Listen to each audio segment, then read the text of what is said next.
Una nga, ang pagpanambal nga itong i-promote, bisa na ko pare, hindi ko maghiling sa akong mga to. Ngayon paatuko na to sila sa pare.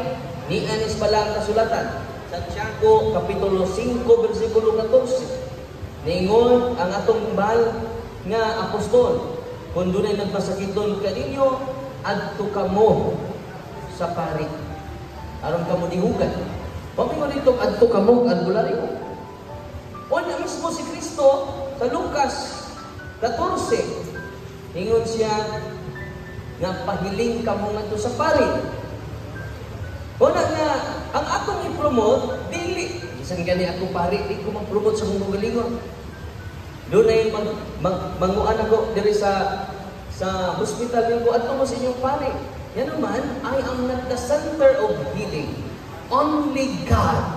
Kaya kung kita ng sentro sa healing, delikado.